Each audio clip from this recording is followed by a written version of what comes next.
In a world gone mad, only rationality and common sense can save it. It's Andrew and Jerry Save the World with your hosts, Andrew Langer and Jerry Rogers. And now, here's Andrew and Jerry. Well, good morning, everybody. Welcome to Andrew and Jerry Save the World, episode 18. Andrew and Jerry Save Twitter, though I think it could just as easily be called Andrew and Jerry Save Disney, because we're going to talk about both of those things today. I'm Andrew Langer. Andrew, I'm Jerry Rogers, and I think everything we touch, everything we talk about, we're making it better. We're saving it. Well, that's why it's called Andrew and Jerry Save the World, Jerry. That's absolutely true. We had so much fun last week talking just the two of us, and we got such a great response. Just the two of us. Exactly. Just the two of us talking. Got such a great response that we decided to do it again. So we're very, very glad to do that. Because you and I don't get enough opportunities anymore to just chat with each other, so no. I think that's a good thing to save the world. Yeah, yes, that's exactly right. So with that in mind, let's go directly to our Ripped from the Headlines segment. Ripped from the Headlines.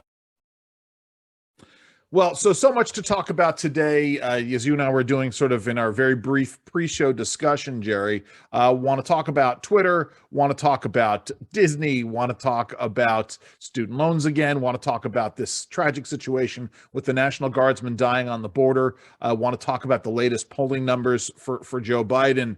But I think we're going to spend most of our time, we're going to wind up talking a bit about Twitter, and more so about Disney, because you and I started both of those conversations last week, and things have started to change. You and I, when we talked yesterday, Jerry, you were sort of astounded by the reaction on the part of the left to all this. I mean, you've been skeptical about the impact of Elon Musk buying Twitter for a bit now, but talk a little bit about that.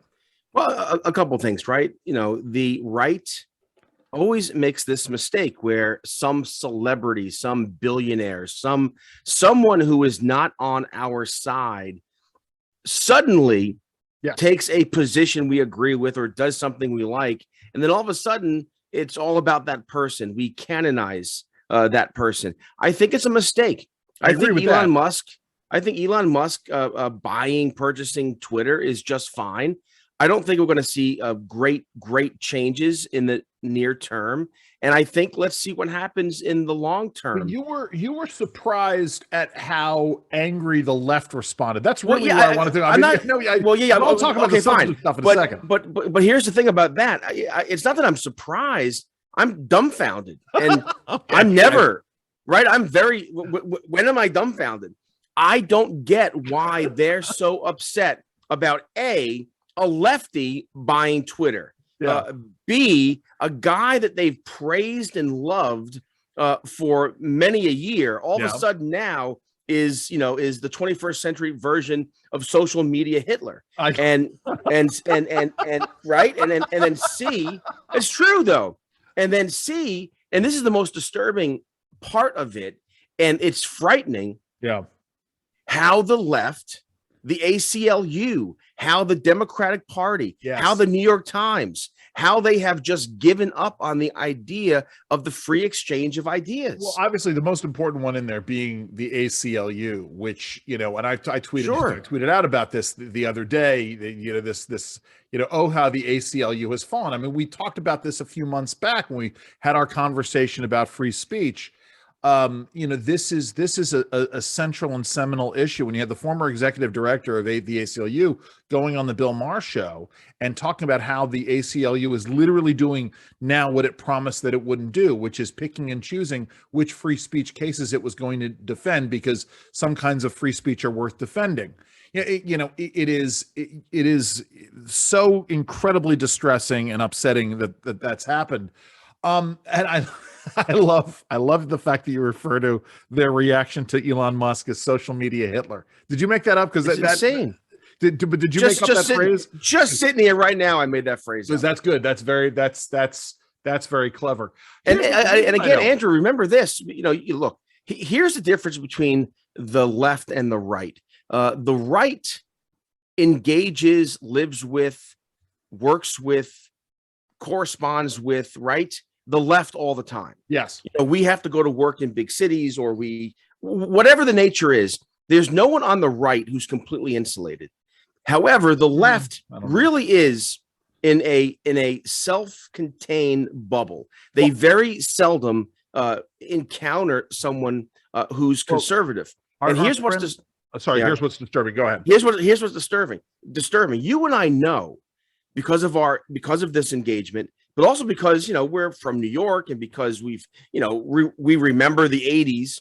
There was a time when the left in this country were the champions for free speech. 100%. I think of Nat Hentoff from the Village Voice. Never agreed with this guy, but my goodness, was he a champion for free speech?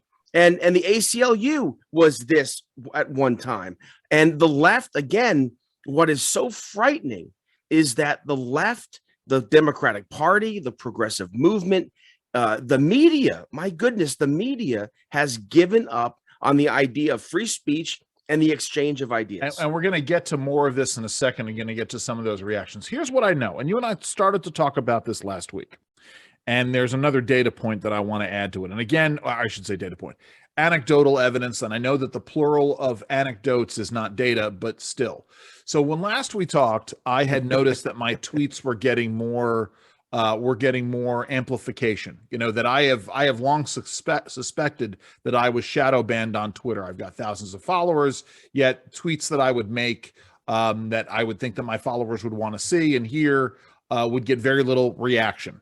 That has changed, and it changed markedly in the last week, where I'm getting my tweets noticed not just by folks on the left, but on the right as well. I'm sorry, not just on the right, but on the left as well. I'll give you an example. I was getting on a plane on Friday, and the Madison Cawthorn lingerie at a party on a cruise ship story had broken. And it broke because it was after 5:00 on a Friday. He's the congressman, by the way. So yeah. So it just sounds like you just mentioned some kind of brand. Oh yes, he's a congressman. Years ago, he was at some party on a cruise ship, and part of the party was the men had to wear women's lingerie. Yes, and more, which is so bizarre, by the way. Yeah, all right, set that aside for a second. So he is a congressman who is a social conservative, but he's also and he's in a wheelchair. He's also a congressman that is accused. He's also a guy who and I mean this as a metaphor, who's constantly taking his foot out of his mouth. Yeah, yes, and not for any kind of a fetish, at least we don't suspect. So brought Jerry to a standstill. But the point is, he also is this congressman who in recent weeks accused DC of being fueled by sex and drugs, which it may very well be, but nevertheless, all I want to know is, he said that there was a member of Congress who invited him to a orgy. Now, the way he described it, it was so icky and disgusting. How a congressman buddy of his said, "Hey, you want to come over tonight? We got some of the ladies coming, and we're gonna free things up." And I'm like, oh my goodness, yes. But then I'm thinking, what kind of party? I'm thinking of Pulp Fiction. Like, is the gimp going to come out of the closet? Because the gimp. I mean. So they're inviting the guy. So they're inviting the guy in the wheelchair. Yeah, it's just weird. It's very, very. I'm sorry. That sounds like I'm being. That's an excellent. But it's just a weird. It's so bizarre. So the point is that. And if you have a clown suit, bring your clown suit. Happening, and then on Friday, Politico dumps a story with pictures of Madison Cawthorn wearing. He's the congressman. Yeah, and the thing is, and all this happened well before he was a member of Congress. So I tweeted out that, okay, let me make sure I'm clear on this. Acceptable to the left, a man dressing in women's lingerie and reading books to children at a library. Unacceptable to the left, a guy wearing an adult male wearing women's lingerie at a party among consenting adults, something like that. I mean, something innocuous and pithy and snarky. And as we all know, I shouldn't take hot takes, but I did. I get on my plane, I get off the plane, and I have been barraged by responses to this. Angry people accusing me of being in the closet and getting off to this. Angry people sort of saying that I'm the hypocrite, not them, not the left. That I'm the only one obsessing over this. But my point is, in the before Elon Musk times, I would have tweeted that out and it would have gotten 25 views and no responses. There's another point, and this is true of a number of my tweets in the last couple of weeks, that they've been getting greater magnifications. But I have noticed this, and I'm not the only one who has noticed this. My Twitter followers have started to grow again. Now listen. Yeah, I'm skeptical of this. Yeah, I am very skeptical of it. I know a lot of people are talking about it. Hey, I got 500 new followers or whatever. Literally, Elon Musk a day ago was looking at jet engines for his rocket ship. Yes. So it's not like he purchased Twitter and he's now in his office changing algorithms. Me explain what I think is happening. I think what is happening is that there is a frantic flurry of activity behind the scenes at Twitter to fix a problem that they claim has never existed. Right, that they have been saying and steadfastly maintaining that there is no such thing as algorithmic bias against conservatives, that there's no such thing as shadow banning, and that what they want to do is, by the time, all right, so okay, yeah, because this is just a fun exchange, yeah.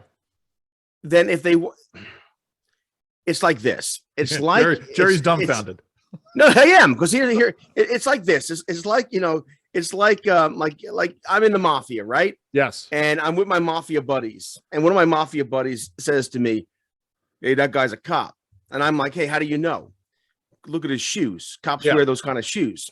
And I'm thinking to myself, well, if this guy's trying to be undercover, doesn't he know that cops wear those kind of shoes? And he wouldn't try to break in undercover to the mafia wearing cop shoes. My point is that if they want to hide that they've been doing this, then you don't all of a sudden within a 24-hour period just stop doing it and the floodgates open. I think it just makes it obvious that you've been doing. But I think what they're trying to do is they're trying to say, okay, either they can say we haven't done it in the past, or there was a problem in the past and now we've fixed it. And then Twitter is sold, and all of a sudden it's miraculously or the things are moving to be fixed. But listen, to that point, let me play this piece from Ari Melber, from MSNBC, talking about his fears and essentially betraying exactly what they have done in the past. Here is Ari Melber.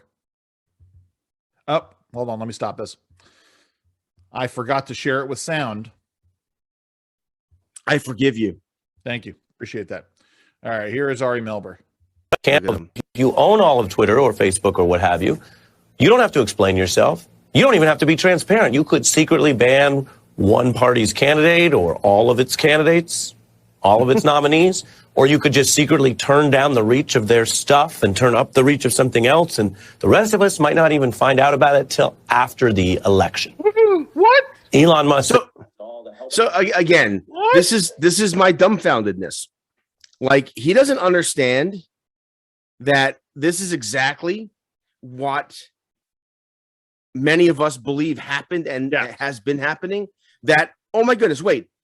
So you're going to take the oldest newspaper in America and you're going to suspend it from Twitter leading up to an election. Yes. Oh my goodness. You're going to take the candidate, the former president, and you're going to ban him from Twitter. Oh, there are congressional candidates with whom you don't like what they say about hydroxychloroquine. Oh, we're going to ban them from Twitter. This is what they do. Yes. And my point is that there is, I think, this flurry of activity to try to take corrective action in the hopes that folks won't lose their phony baloney jobs down the road. Well, again, they must have fixed the algorithms in between having their timeout sessions of crying and despairing and all the rest of it. I'm not so sure. It may very well be as easy what Ari Melber said, which is one person has to go in and turn a knob, and then all of a sudden it comes back. This raises a larger question too, Andrew, that no one's really talking about, and that is, at the end of the day, who cares about Twitter? Like, but Jerry, but that's just it.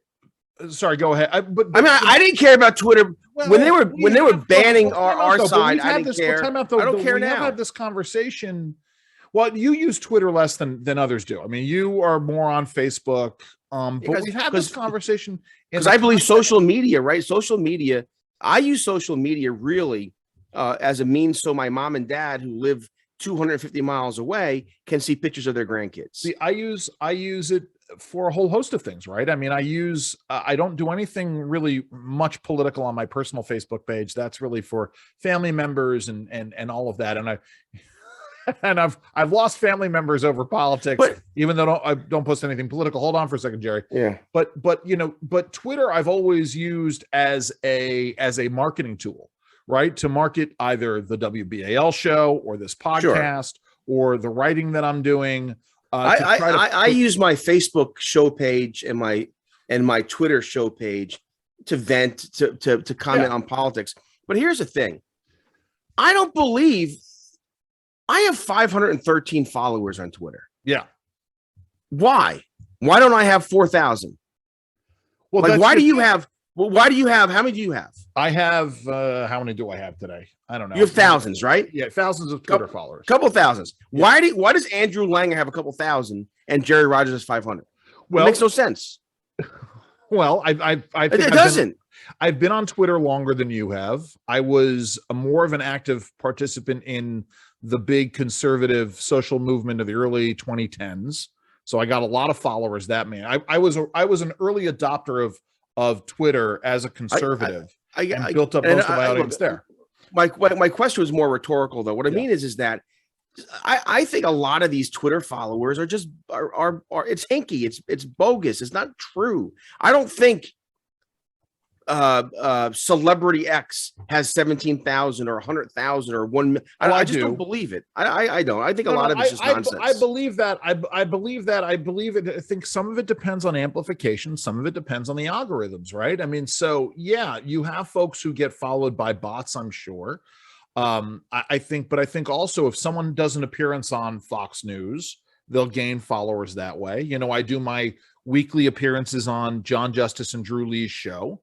And I get followers, or I've started to get followers again from those appearances. How many people do you follow, roughly? Roughly the same amount. I mean, I've maybe even more. Well, then how do you even make heads? How do you? I have 513 followers. Yeah. If you want to go follow me. Jerry Rogers Show at Jerry Rogers Show.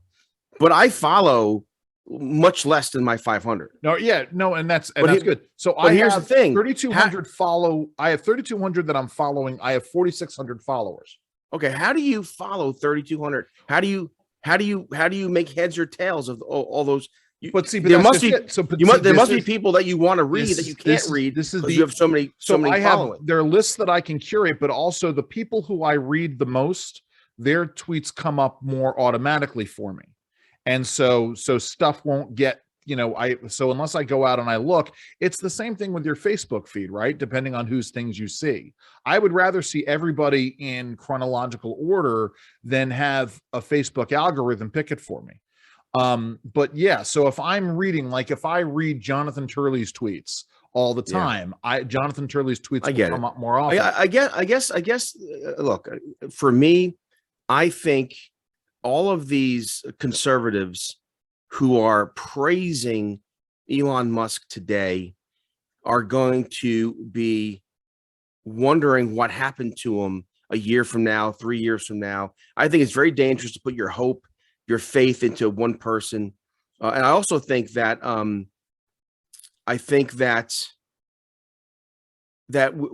we're losing what's the cliche? We're missing the forest for the trees.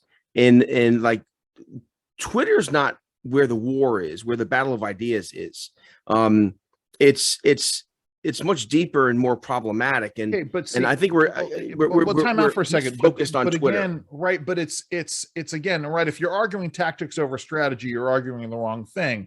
But the reality is that Twitter, like other things, are a tool. This is part of the reason why we had that show before, talking about whether or not Twitter needs to be more transparent about who they can kick off and how they can kick them off, right? The idea of when we were talking about, a COVID-19 policy And no, I agree. I mean, look, my view on Twitter hasn't changed, and that is it's a new. You talked about this, a new the public square, and that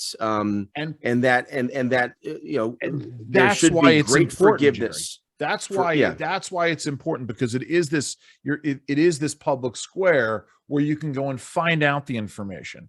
And so, if something comes out about the son of a presidential candidate who, when that candidate was serving as vice president, that son may have been selling influence to that vice president's office, that's something that a certain percentage of the population will want to know about.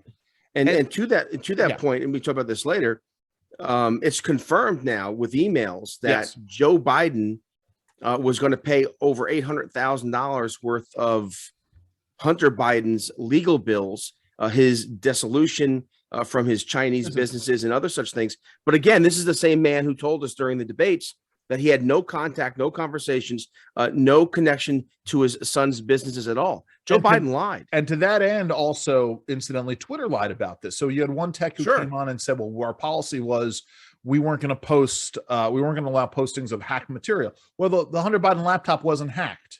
Right. It was left behind by the Billy Carter of the Biden family at some computer repair shop. But at least Billy made beer, my friend. Yeah, I want to be really clear about something, Jerry, because I'm not talking about the canonization or the beatification of Elon Musk. I know you're not, but you see it, right? I do. You're seeing these conservatives just fall over themselves. I want to say this as an introduction to something else, a tweet that I made yesterday, because I do want to pass off, and I think because I do believe that encouragement must be given when people do the right thing. My friend and college classmate Lisa Desjardins, who is with I think she's still with the NewsHour on PBS, she actually had the gumption to ask Jen Psaki about the Hunter Biden laptop story at the White House. And she didn't get an answer, but, at least she asked the question. She took a lot of guff from folks on the left for asking that. In fact, Jerry, you'll appreciate this. So I tweeted out to Lisa, hey, good on you for asking the question. And then tagged it with the William and Mary tagline, Go Tribe. And some rando lady from Cleveland got all up in arms. What do you mean, Go Tribe? What does that mean?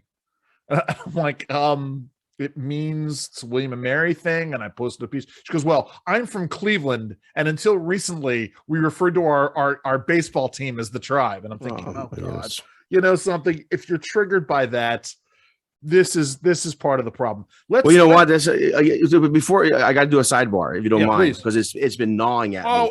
Is this about the Yankees? Yes, because I want you to talk about this. So long story short, right? The let me see if I can find video of the brawl. What a ridiculous name for a baseball team. The only thing more the Guardians. The only thing more stupid is the Commanders, the Commandos. Yeah, the DC Commanders. What inane stupidness. I can't stand it.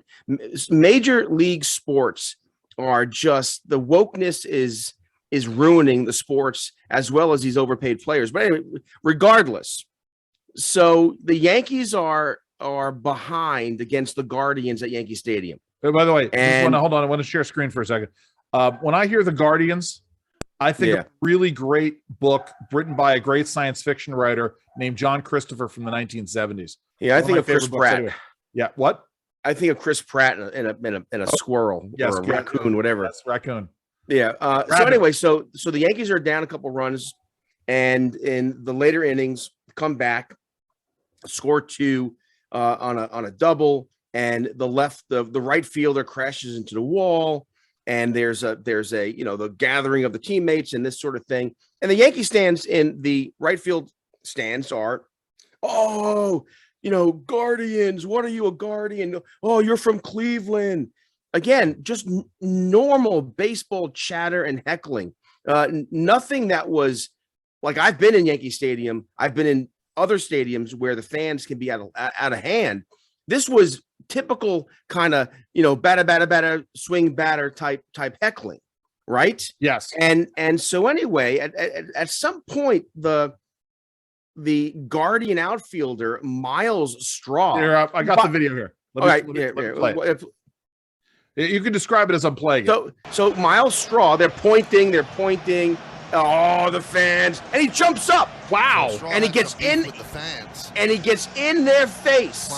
And the Yankee fans, again, awesome New York-based fans, are kind of laughing at this. Yes. And Miles Straw gets up there and says something like, hit me in the face, MFer, MFer, MFer. So the $5 million a year Major League Baseball player it can't handle the heckling in Yankee Stadium. Jumps up, he accosted fans. Yes. And then after, the fans threw garbage at them. Yes. And in my mind, I'm like, so what? Good. Throw more garbage at them. Everyone's offended about. Let's not Yankee forget, these are the same Yankee fans who, when they were handed mugs filled with Reggie bars at the opening of the 1978 season at Fan Appreciation Day, somehow, strangely enough, when I don't remember who did something wrong on the field, a boatload, thousands of Reggie bars found their way to the field at Yankee Stadium. Now, look, I'm not in favor of, and you should never throw things on the field. It's dangerous. But here's the bottom line for me. The bottom line for me is this: Miles Straw makes $5 million a year. The guys, the gals in the stands are regular people, literally paying his salary. And he can't handle the heckling, gets up there, is verbally abusive and obscene. Then they throw trash at him, and he's offended by being about the trash. Here's my thing. You social media millennial snowflake. Here's the problem in the world. And we can see this with Mike Tyson. You know that jerk who was pestering Mike Tyson? Yeah, absolutely. Of course. Mike Tyson got up and gave him a couple of shots. And you know what? That's exactly what Mike Tyson should have done. Yes. Because here's the thing. We have grown so used to being on social media and saying the most horrible things to people. No one gets smacked in the face anymore. Yeah. And in my mind, Miles Straw, with the garbage being thrown at him, he pushed, they pushed back. It's as though you've never heard the concept of the bleacher creatures, I know, or the Bronx, or the concept of, well, I guess nobody's really heard the phrase Bronx cheer anymore, which originated because of Yankee fans. I mean, right, but the thing is that what a snowflake jerk. The Major League Baseball should suspend him and fine him. I can't stand it. No, before we get to the Disney thing, what do you make of this story about the Yankees stealing the signals? It's a big nothing burger. Is it okay? Every team did exactly what the Yankees did. They call the clubhouse and they used the phone and they got a guy in the thing, and it's one of the sports guys in New York said, why is everyone upset about this? Yeah, because every other team does exactly this. Yeah. And so is it, whatever. I mean, it's a whatever. It's baseball. You try to steal signs in baseball. Yes. All right. I just wanted to see, this is why I wanted to ask you this. Another thing too is I the same reaction. I like the Astros getting kind of dumped on. But even there, I mean, you can't figure out they're stealing your signs with sounds. And I mean, yeah. And by the way, just give me a break. Be better about not having your signs stolen. How about that? It's just that simple. I mean, you take the countermeasures. It's 2022. Let's get past this. So everyone's a crybaby. It drives me nuts. You and I started to talk about this last week, and it's one of those things where I had the sort of the visceral reaction, and then I've been thinking more about this. I still have a visceral reaction to it. And this is a story about Disney and Florida and the ending of their special privileges. And you are uncomfortable with this, and I understand why. I think you are more right on this. Though I do tend to hedge my bets. Anyway, the situation is right. Yeah, a lot of words to say nothing, my friend. No. I'm not sort of feeling my way into it. For those of you who are the uninitiated, so we have this situation with this parental rights bill in the Florida legislature. It essentially says that it places restrictions on curriculum, which is different than just run-of-the-mill talking about things. Right. On dealing with issues of sexuality, restricts them, essentially to age levels. and makes it the parents' responsibility to sort of introduce kids into this. It has been translated into what the left is calling the Don't Say Gay bill. And Disney came out very hard against this Don't Say Gay bill. And as a result, the Florida legislature and the governor took steps to end some special tax privileges that the Walt Disney World Corporation has. And so this, again, has erupted into these conversations. We should talk about issues of speech. I think that it is very different it is a different color of a horse. It's a horse of a different color to take away somebody's special privilege than it is to out and out punish them. But there is a case that can be made that taking away a special privilege in the aftermath of voicing opposition to a bill could be considered a punishment. And I think that's more where you lean, Jerry, right? Well, I mean, look, I'm of two minds on this. Number one, these are tough issues. I don't like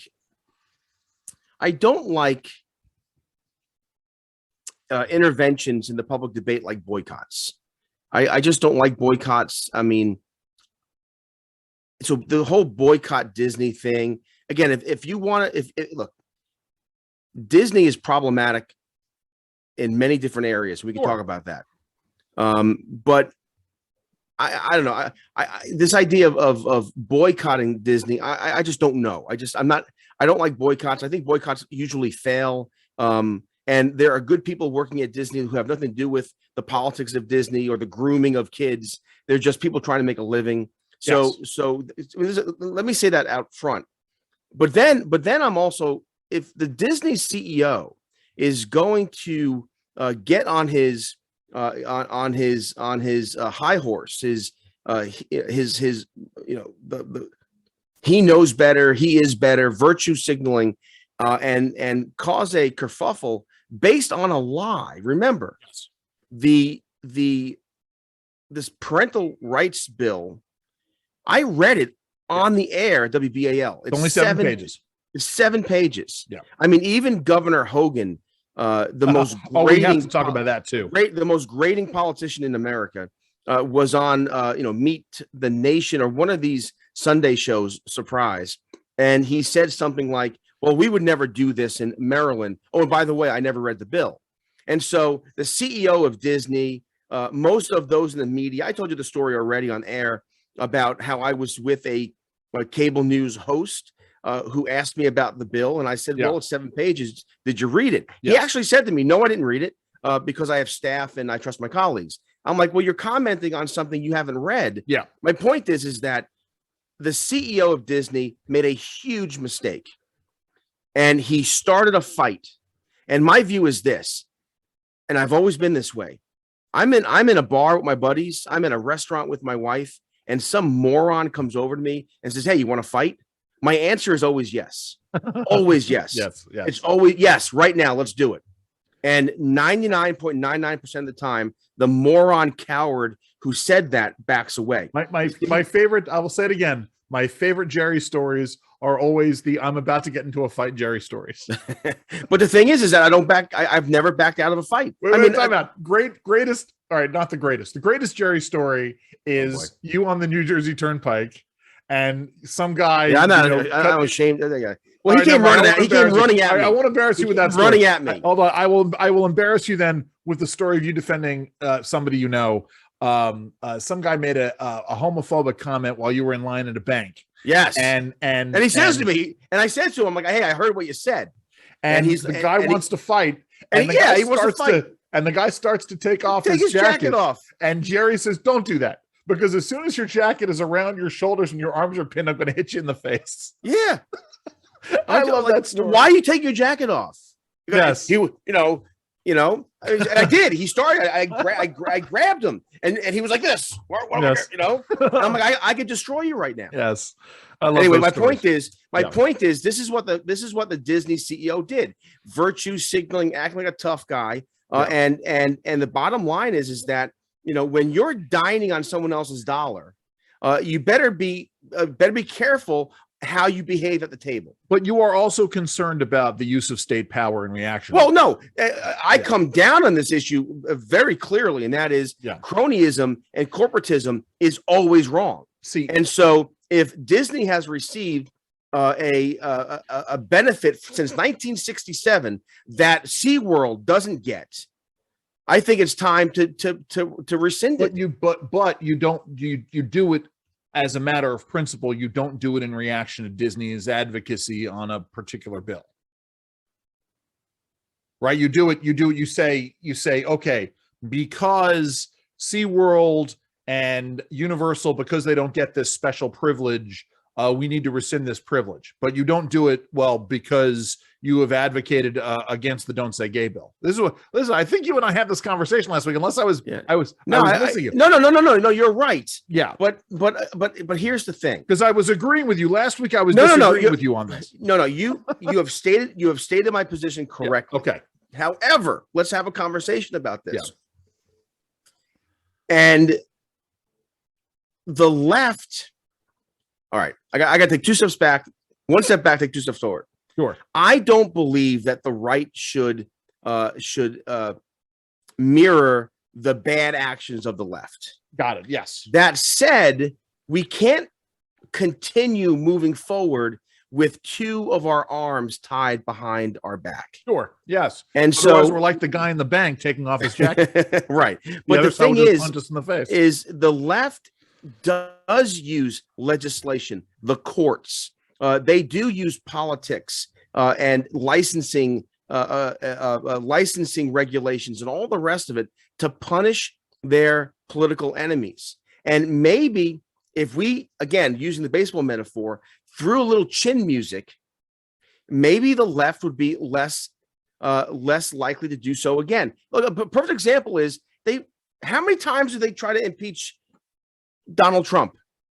They were the two actual impeachment so trials. You know what? Would you blame if in 2022, later this year, if the Republicans get a supermajority in the House and get 4 or 5 extra seats in the Senate, or you know what? Looking how things are going, and I'm going to say it right here in April, I wouldn't be surprised if the R's get 60 seats in the Senate.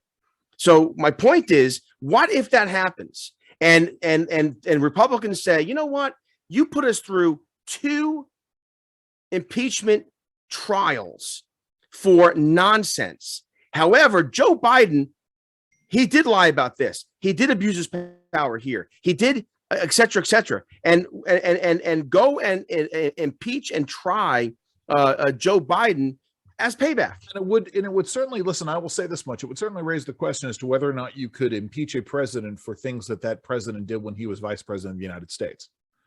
And I think Joe Biden has done things as president that are impeachable. But well, I can make the argument. Yes, I do. Yeah, I do. I can make the argument that he did things that were impeachable while he was vice president of the United States. Do you remember you and I, when we were talking about candidate Donald Trump? Yes. And it was around the time when Barack Obama was using the phone and the pen. Yes. And you and I said on the old Langercast podcast that there's a danger here, because what he's doing is creating a precedent that the next president might do, and that the next president might be Donald Trump. Yes.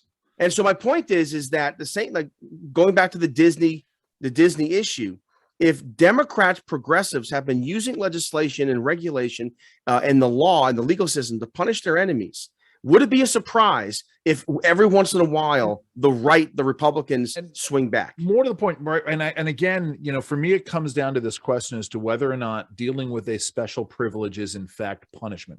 Rescinding a special privilege is punishment. It's not. Well, the case. Listen, the case can be made, but my point is this: that you and I spend a lot of time on this show talking about cronyism. And how there are outsized actors like a Disney, big pharma, Google, big pharma that gets all kinds of carve-outs when it comes to patent law, right? And so the question then becomes, right, is it just politics, for it's a great point, Jerry. Right. So if you have big pharma that has taken a consistent position against candidate X, and candidate X's approach to a more free market approach to pharmaceuticals, that when that candidate becomes president of the United States, they start to enact an agenda that is decidedly against what big pharma wants. Is that unconstitutional because they are punishing big pharma for speaking, or is it that they are simply enacting their agenda? And that may be the best way to look at this, right? It is different. It is wholly different than an airport authority saying that they don't want Chick-fil-A in an airport because they don't like Chick-fil-A's It's completely politics. different. Completely different. Or let me just say something to you that actually did happen. So during the Obamacare legislative fight, it wasn't much of a fight because the Democrats controlled everything. A lot of Republicans that believed in keeping some market competition in our healthcare system, especially in drug development, were left high and dry by pharma, the trade association. Yes. And remember this, for those who don't know, pharma wrote Obamacare. Yeah. The pharma lobbyists, pharma and big insurance. And big insurance, yes. And they literally they literally were in the White House writing drafts of legislation. Yeah. And in some instances, because it had to be ran through the reconciliation process, and there wasn't time to go back and do a conference committee. Some of the amendments for Obamacare were literally written on paper napkins. Yes. In the White House, like, here, add this, boom. My point is that after that happened, after big pharma, because remember, Billy Townsend, who was the CEO of pharma at the time, said that he would give up on price controls if he could be guaranteed volume. And what did Obamacare guaranteed volume? Yeah. Right. So they gave up on price controls, and all of those Republican members who for years fought and in many instances suffered politically to fight against price controls, big pharma just said, well, screw you. Yeah. Now, fast forward. In the years since then, the Republican Party has been cold to big pharma. Why? Because big pharma compromised and sold them out. So in politics, if you're going to sell someone out, there might be a political repercussion, right? And it's not violative of the First Amendment. I am thinking about something that happened here close to home where... Well, go back. How is... Because David French made this argument. How is taking away Disney's crony special carve-out, the government picking winners and losers, how is that, by ending it, how is that a violation of free speech? Okay, so listen, I can understand this argument because I thought this was the argument you were making last week, and so this is why I'm glad we're having this discussion. So the argument goes that that there's a direct relationship. Disney says A, they oppose this bill, and B, as a result of their opposition to this bill that has nothing to do with taxes and everything to do with education and parental rights, right? So they're advocating on this, and yet they're being punished financially with the idea that Disney theoretically can make the case that this message of taking away that special privilege is designed to chill their free speech, chill their ability to say, hey, you advocate on stuff that's outside of your lane, we're gonna punish you. And because there's a financial price tag, because they have this privilege now, and there is a financial price that they have to pay, that could be considered, again, sending a message, a chilling message. Again, theoretically, this is something that a court would have to litigate. But again, but it all has to do with the direct relationship between advocacy A and punishment B, but Andrew, just to throw a wrinkle in this, and this is actually a good conversation. I tell you what's chilling free speech, when you come in and say that nonprofits have to make public their anonymous donors. 100%. Or when what's chilling free speech is when the Congress passes legislation that limits lobbying, that limits, puts limits on lobbying, right? That happens all the time. And no one says, no one, the same people protecting Disney now aren't protecting other lobbying efforts. Yeah. Like, why is Disney special?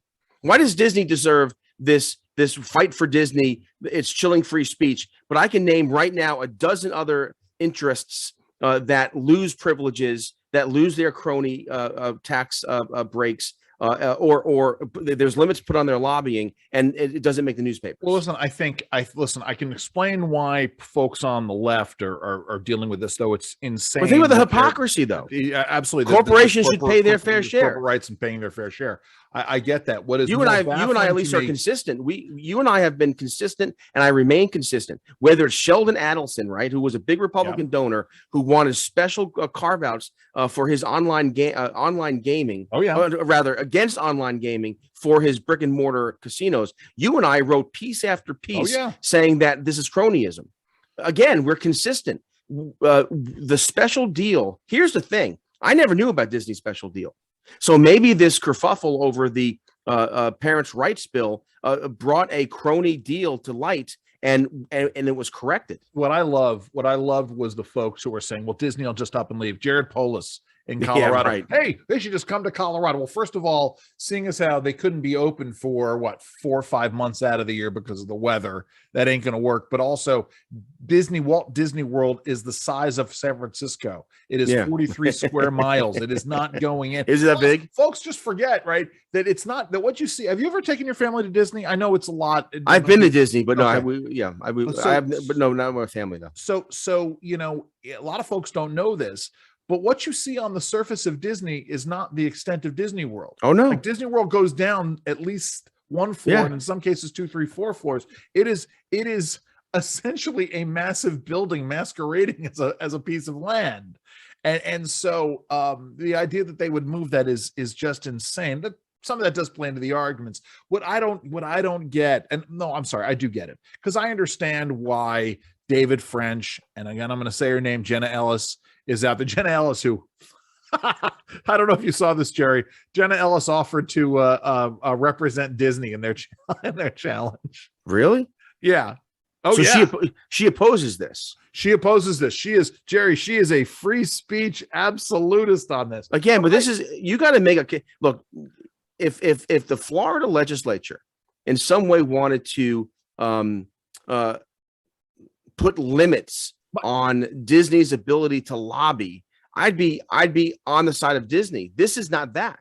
Yeah, my point is that I'm going to say this. Listen, it is about that. This is all about marketing for Jenna Ellis and David. It's also about her. It's about Ron DeSantis, right? Yeah. A lot of Republicans, some Republicans like David French, like Bill Kristol, like these types. They're so anti-Trump that anything that DeSantis does, but that's not Jenna. That's not but Jenna's on the side of Disney against Jenna's DeSantis. on the side, but I think for Jenna it's about marketing. It's about marketing the brand of Jenna. It keeps her in the news because she thinks she'll be out there more. But also it has the peripheral benefit of helping Trump, because anything that knocks down DeSantis helps Trump, right? I guess. I mean, I don't know, where's Trump in all of this? I would think that this is a whole Trumpy sort of a thing. But you get my point. I mean, this is this is a whole other dynamic. But again, DeSantis, if you are a pro-Trumper, you don't want DeSantis to be successful in anything.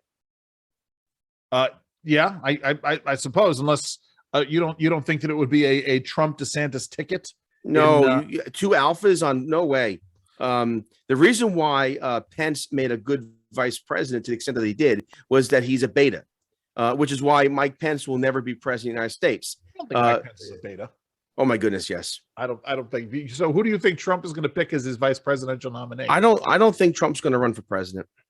I think that would be insane. All right, I'm inclined to agree with you, but if Trump were going to pick somebody as vice president, who would he pick? Jenna Ellis. Kellyanne Conway. No, I think Kellyanne's I'm only half kidding. I mean, why not pick Jenna Ellis? I don't want to go there. Who would accept? Here's the thing. It's so funny. Britt Hume, who is so wise, tweeted out yesterday, day before. He said that Democrats don't want Trump to run because they're afraid he will win. Yes. And Republicans don't want Trump to run because they are afraid that he will lose. Yes. And so on the issue of Donald Trump running for president, most Democrats and most Republicans agree, but for different reasons. Yeah. So I for me, I don't know. I'm done with Trump. I'm done with Trump. We have to move on from Trump. I agree wholeheartedly. I mean, again, I will defend uttering anti-Semitic remarks. Hold on. Go ahead. I will defend his policies. I think he was right on trade. He was right on infrastructure. He was right on manufacturing. He was right on COVID policy. He was right on taxes, and he was right on judicial nominations. And I can go on and on and on. He was right on all these issues. His presidency was incredibly successful. If it wasn't for COVID, who knows what would have happened? But now that he's done, look, he'll be what, 78 years old? Yeah. Yes. I mean, 78 years old. He did his bit for country. He should retire now. Get back on Twitter and just have a blast. Yeah, I agree with you. Though I think it's a fun little thought exercise, maybe for next week's show. But I want to know what. I'm serious. I say Jenna Ellis. He picks Jenna Ellis to be his VP. Who say you? I think Ivanka Trump has a better chance of being the vice president. It'll be Trump. And then have Trump family members in the cabinet. It'll be Trump. Who would he pick? I mean, again, I know you want to move on, but this is fun. Who would he ask, and who would say yes? I think it would be a member of the Senate. Oh, you know something? Tim Scott. No, Tim Scott would never say yes. I think Tim Scott would say yes. Why wouldn't Tim Scott say yes? Because he's a serious person who wants to run for office, higher office someday. Ted Cruz. Ted Cruz, yes. Maybe Ted. Yeah. In fact, maybe Ted. In fact, you're right. Ted Cruz is far more likely, and for the same reasons why I like Pence are all the reasons why I've always liked Ted Cruz. So, hold on. I think Ted Cruz is a beta as well. So, well, there you go. That's why I think yes. See, Tim Scott's an alpha. Too much of an alpha. All right. Yeah. So here is Joe Scarborough talking about the issues of that are going to drive voters in the 2022 midterms. Norms so broken down that it's kind of the Wild West out there. Well, it seems to me that Democrats have so many opportunities to show just how out of the mainstream Republicans are, not only in a lot of their legislation. On what issue? In protecting the richest of all Americans, but also in their viewpoints about what America means. That it is the nation that has a Statue of Liberty at the head of New York Harbor, that we are a nation of immigrants, that we are a diverse nation, and that our diversity has always made us. Hold on. Let me stop for a second. So says the white guy talking to his white wife on a network owned by white people. I mean, but also, Jerry, the hypocrisy here. We are a nation. Yes, we are a nation of immigrants, but that does not mean that we let 1 million people into America. No, but here's the thing. I love this nonsense. This is like and again, I don't want to be personal, but the empty-headed women from The View, saying things like Elon Musk is going to let white men have free speech. Yes. Right. They say these ignorant things, stupid things, political things, and offer no evidence. Yes. On what issue is the Republican Party out of the mainstream? Well, that's exactly it, right? I mean, unless Joe Scarborough is believing some weirdly stilted poll of MSNBC viewers. So do you really think? Does Joe Scarborough really think that the Republican Party is what is the Democratic Party from 1932? That we're a bunch of racists and we want Jim Crow. I mean, what is he? I mean, on what issue? I think he certainly believes this. I mean, I think it's he gets. I mean, I've stopped sharing because I don't think. But Andrew, this goes to our point. This is religion. This is not truth. 100%. This is something he accepts on blind faith and can offer no evidence. Yeah.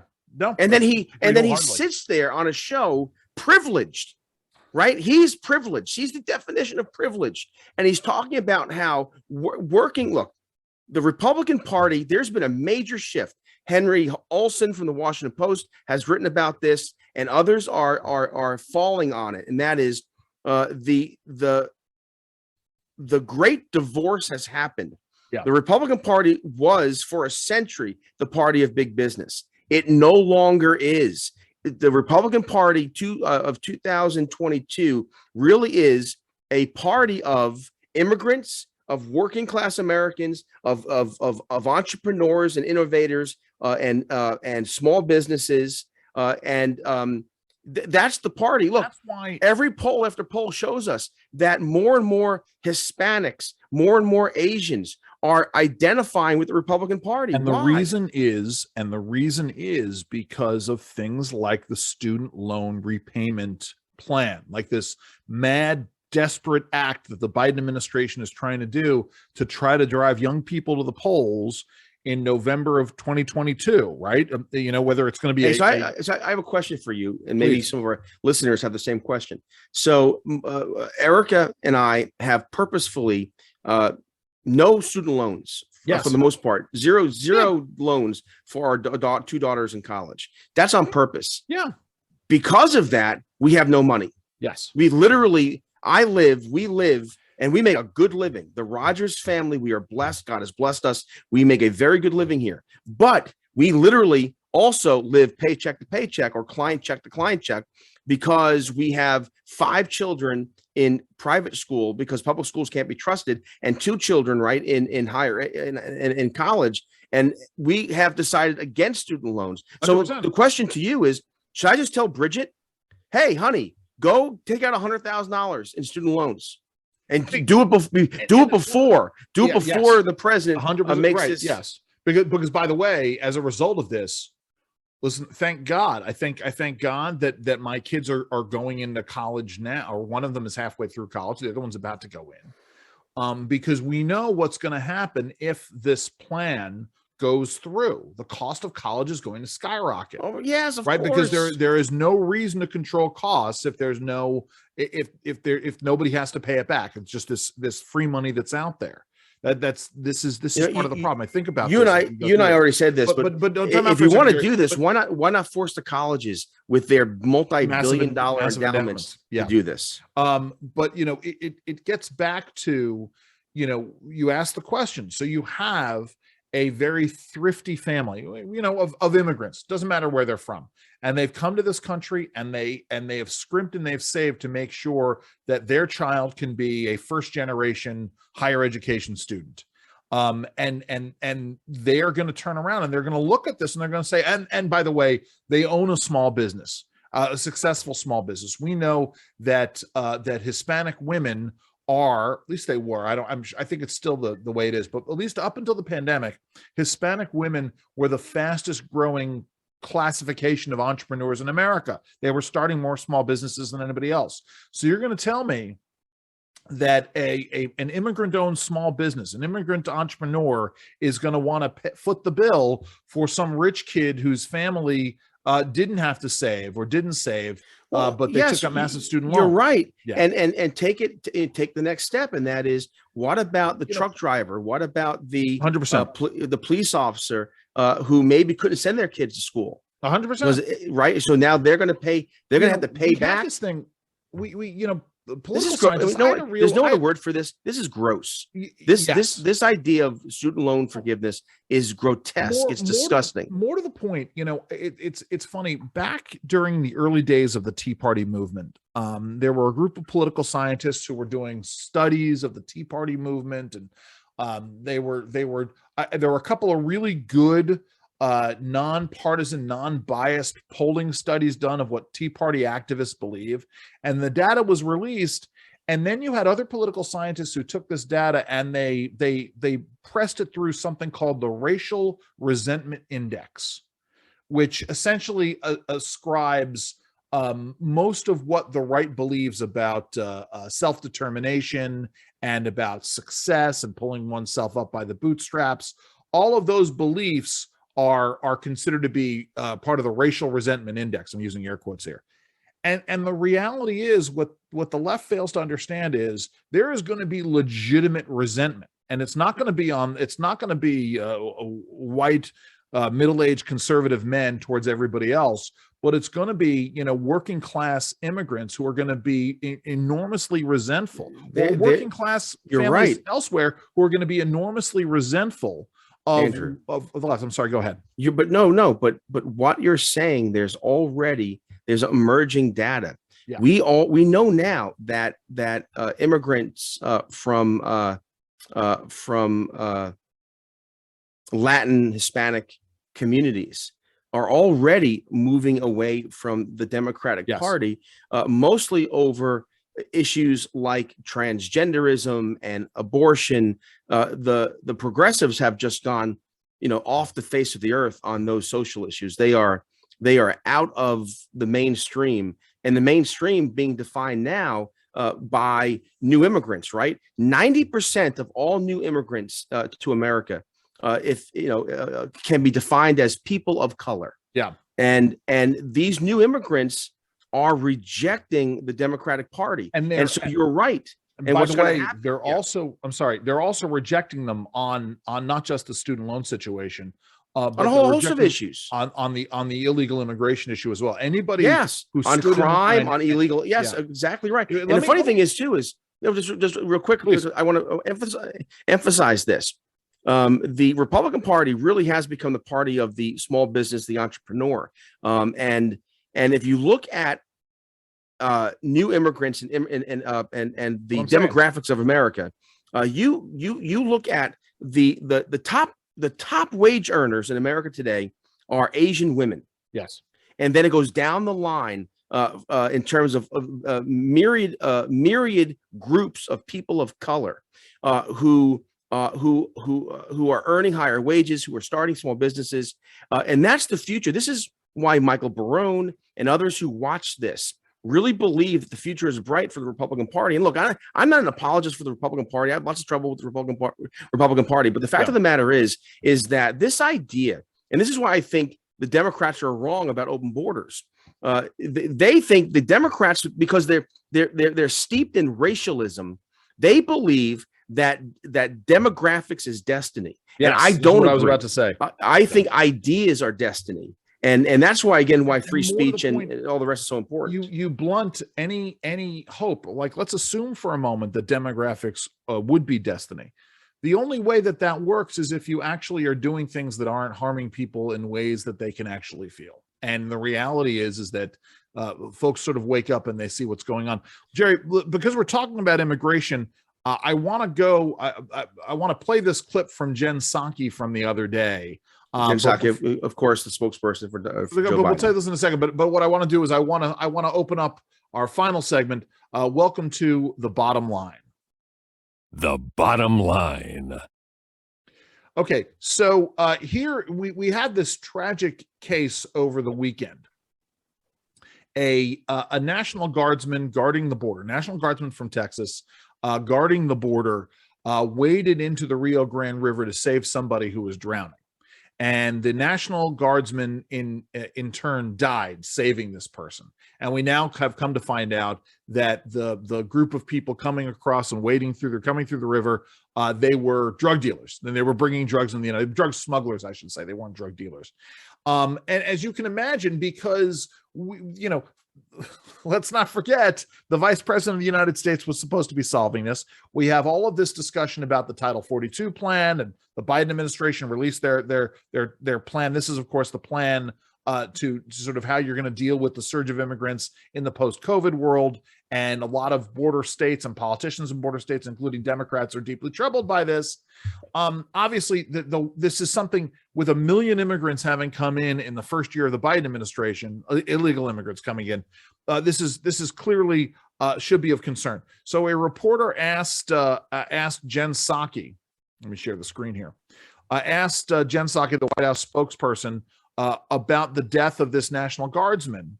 And well, I'll get to this in a second. And here's what Jen Psaki had to say. Bishop Evans, the 22-year-old National Guard specialist who drowned trying to save 2 migrants. I wanted to give you an opportunity to say some words. Yes, thank you for that, Jackie. And the news of the confirmation that his body had been found was confirmed just a couple of hours ago. I would note that, of course, our heart goes out to his family and to his loved ones. To confirm all the specific details, he went missing on Friday following his selfless efforts to rescue 2 migrants who appeared to be drowning and who were trying to cross a river in Mexico that went to the United States, went into the U.S., of course.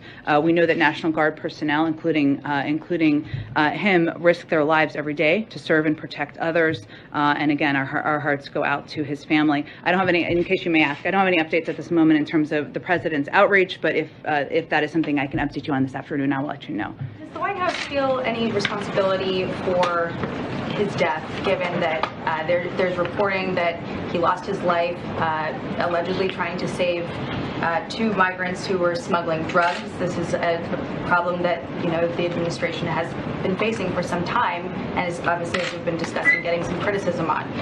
Does the White House feel at all responsible? What more can you offer to people who are on the border, in border communities, who are experiencing loss and trials like this?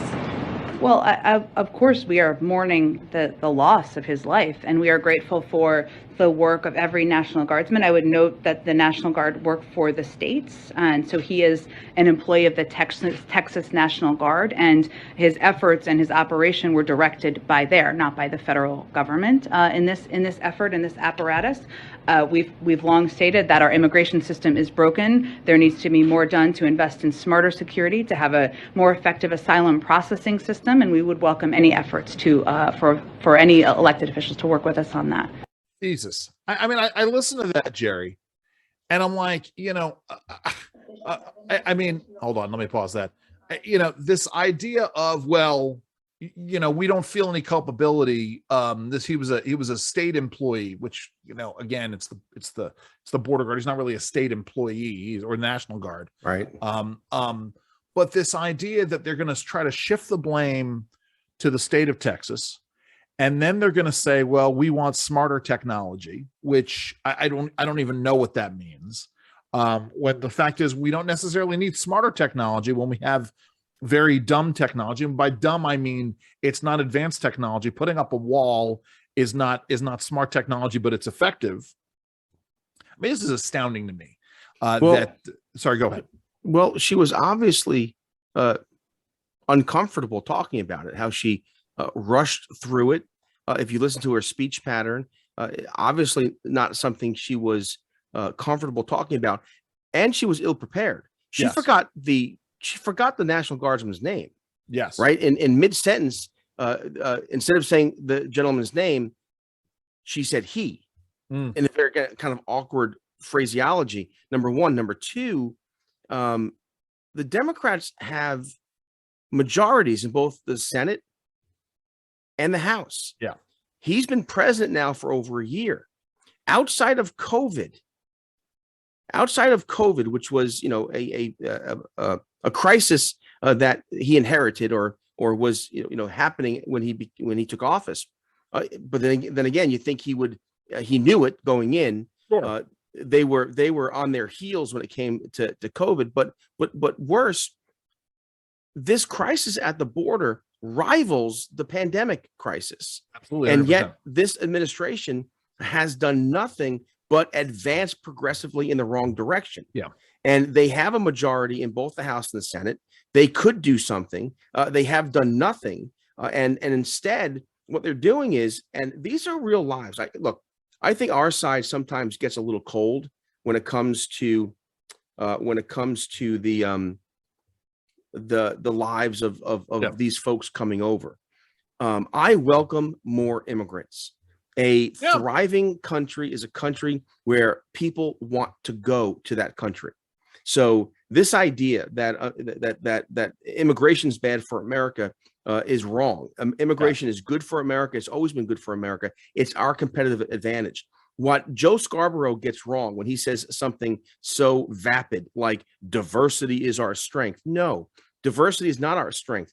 What's our strength is the entrepreneurial spirit of immigrants who come here, regardless of their skin color or their religious practices or any of that. And this is what they don't get. And we want immigrants, but immigrants themselves want to have some kind of order, some kind of this is how it's done. This is how it's done safely. What we have now is this Wild West shootout where little kids and families are being abused and murdered and raped and trafficked. And I don't understand why this administration, with majorities in both houses, why don't they come up with a comprehensive immigration package? Well, I'm more to the point, right? I mean, see, to me, the strength is that anybody can come here and become an American.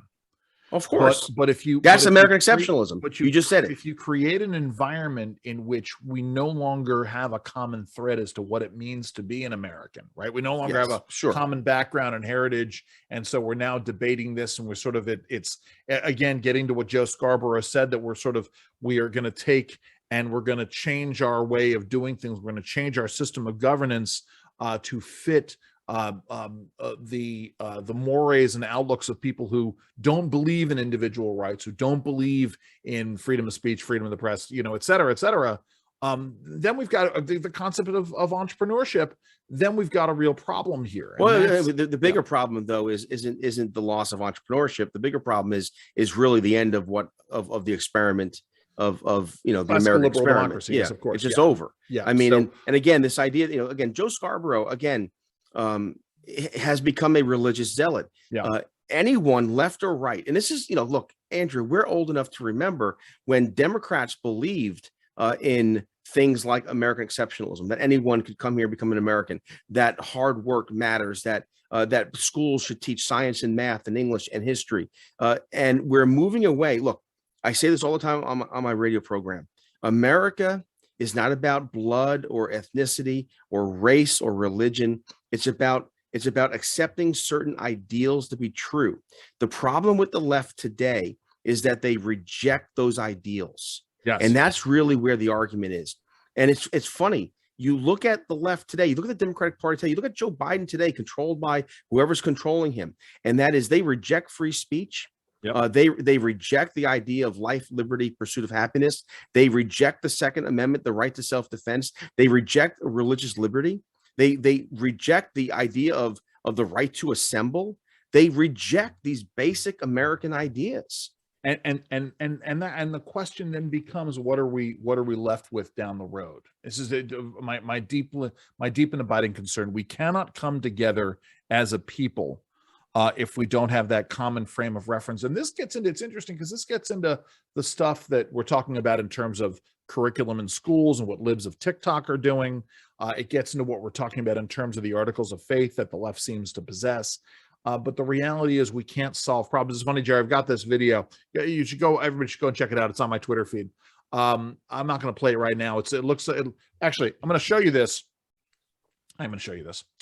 I tell me that this does not look like Joe Biden, Jerry, at a Costco here. Can you see this? Yeah, describe it to our listeners. All right, so I'm sorry. Yes, of course. So this is at a Costco. Some guy, a skinny older white gentleman wearing a baseball cap is a mask. Is wearing a mask, is talking to a Costco employee and holding up, I don't know what it is. I thought initially that he was holding up a cell phone to record the Costco employee. Looks like pepper spray. But it is pepper spray. Oh, it is. Okay. And he's very angry that the Costco employee is not wearing a mask. But as you look at this, Jerry, doesn't this guy look like Joe Biden from the back? Sure does. Yeah, it's very, very strange. So I made that comment. But here's the thing, too. Again, here's a person in a Costco wearing by the way, a cloth mask. Yes. and he's threatening someone with pepper spray. This is how dumb the Democrats have made our public debate. Cloth masks don't stop the spread of COVID. Yes. And so that guy threatening the maskless person is based upon the wrong information that the public health experts, the Anthony Fauci's, by the way, we haven't talked about Anthony Fauci and how dangerous he's become. Yes. Anthony Fauci actually said that we should, I mean, I'm paraphrasing and what he said, this was the meaning of it. And that is, we should ignore the law. And whatever public health officials want, we should do, because public health officials know the science. But the law be damned. Yeah. This is insane. No, and Andrew, think about every culture where medicine has become politicized. Look at again, Maoist China. Look at China today with the Shanghai shutdown. If you politicize medicine, you can do whatever you want to your people. All I know is that this is what how the Soviet Union controlled. One of the ways the Soviet Union controlled its populace, by making psychiatric, right? And if we believe that psychiatry is a branch of medicine, if you can make disagreement with the Marxist-Leninist enterprise a psychological disorder, then you can get about to control the population. It's interesting, you know, that was the left's big argument early on, right?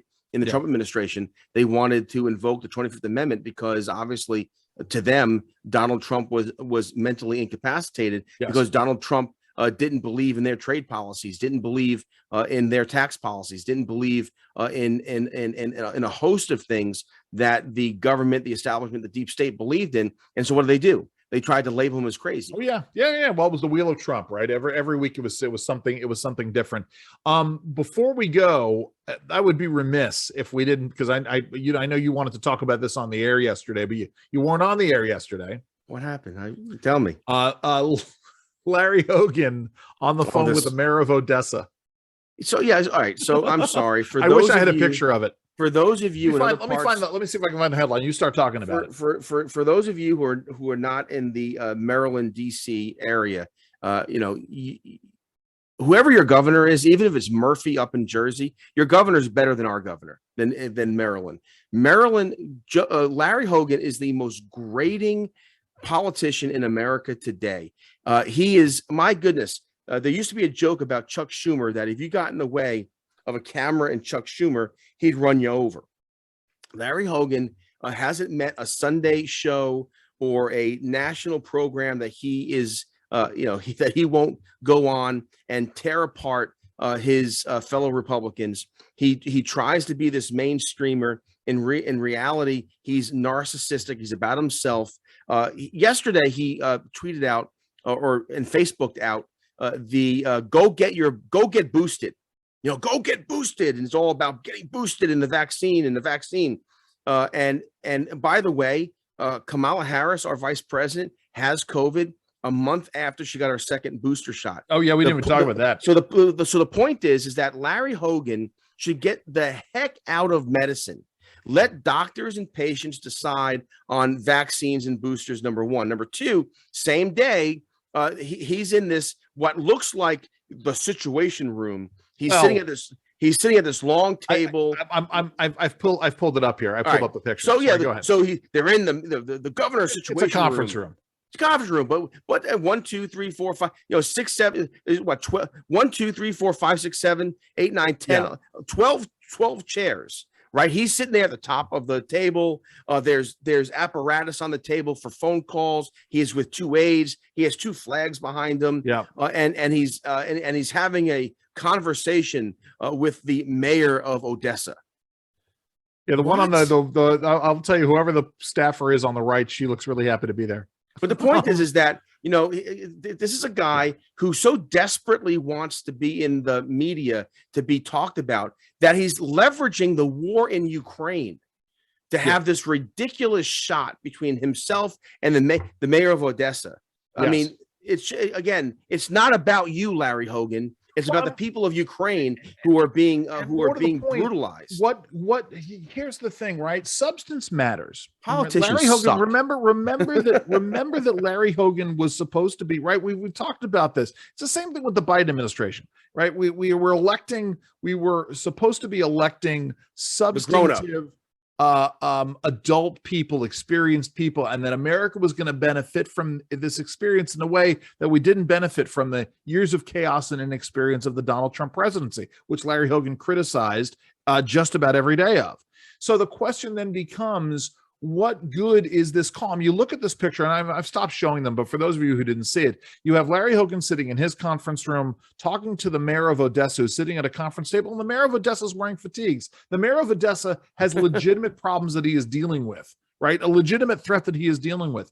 How is Larry Hogan's conversation with the mayor of Odessa supposed to benefit anybody other than the Larry Hogan?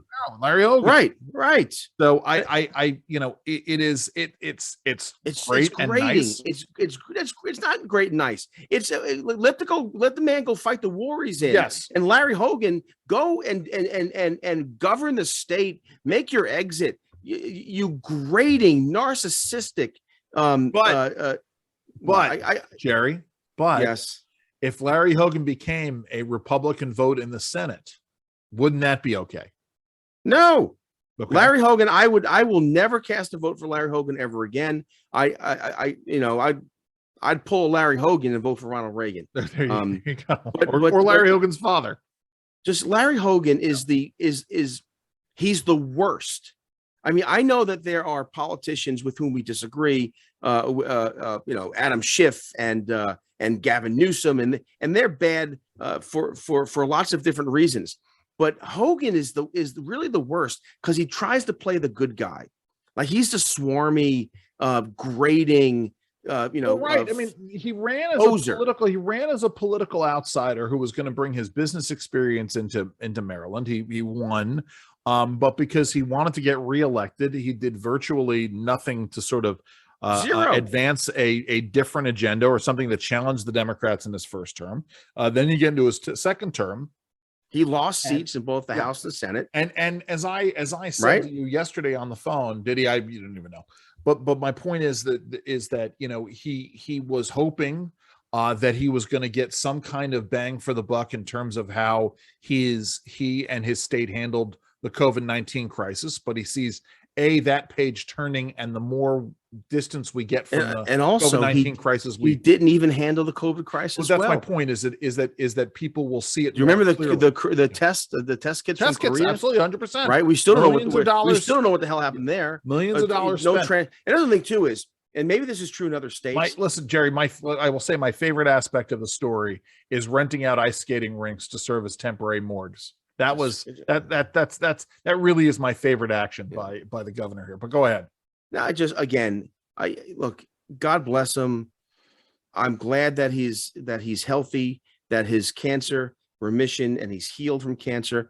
I don't hold any personal animus, but as a politician, he's like the nails on the chalkboard. Yeah. There's a poser quality, a grating quality. I hope, I wish, I pray that he retires from politics and he runs his real estate empire and leaves the rest of us alone. Well, listen, we know that Larry, at least we strongly suspect that Larry Hogan is going to run in 2024. And I got to tell you, I am excited to watch this because I think it'll go about as far as Martin O'Malley did, which is fascinating. Hey, before I let you go, Jerry, before we end this thing, Tucker Carlson, they're making rumblings. Tucker Carlson's going to speak at some political event in Iowa.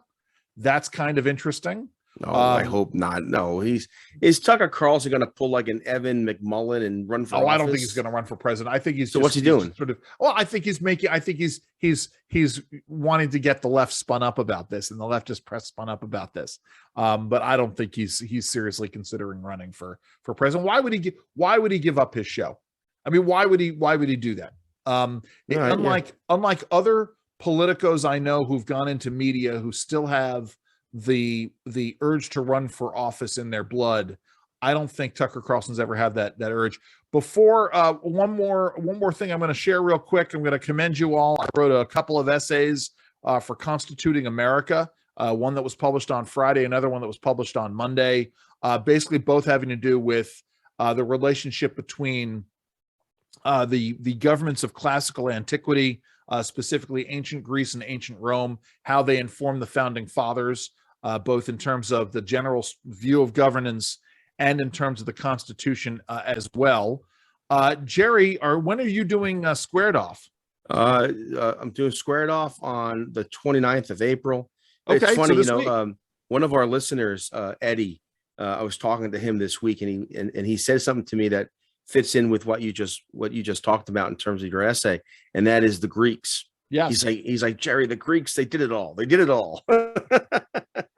Yes, they did. It is absolutely true. These are good essays out there. So go and check those out. Follow me on Twitter at Andrew_Langer. Follow Jerry at Jerry Rogers Show. And of course, please leave your reviews. Let folks know if you're enjoying Andrew and Jerry Save the World. We very much appreciate I tell you what, that. let's do this. Yeah. So I have 513 followers on Twitter. If I can get 100, if I can get the 613, whoever is the 613th will have as a guest on the show. There you go. All right. Oh, that's dangerous. I can see a couple of our listeners, Jerry, unfollowing you and then just waiting for the right moment. just so they frankly, how would I even know though? I couldn't even tell that. You'll know. It'll pop up and it'll say, and it'll get there. All right. It'll happen. So do you have any idea what you're talking to? You have any idea who's going to be on Sunday? I do. I think Sheila Dixon is going to be on with you. No, not on Sunday. On the Squared Off on Friday. Squared Off. And we're going to be talking about Elon Musk, talking about Baltimore crime and all the rest of it. On Sunday, look, I don't understand. We have all the solutions in front of us, Andrew. We could fix a lot of the problems that we're facing, but for politicians. Here. And so on Sunday, we're gonna go after the politicians on Sunday. On WBAL. Good. I want to wish a grand break a leg to my younger daughter Abby, who opens up in Beauty and the Beast as Belle this week. Very cool. Jerry, I know you want people to find the truth. Find the truth. Plant your feet and stand firm. Have a great week, everybody. Have fun and stay safe.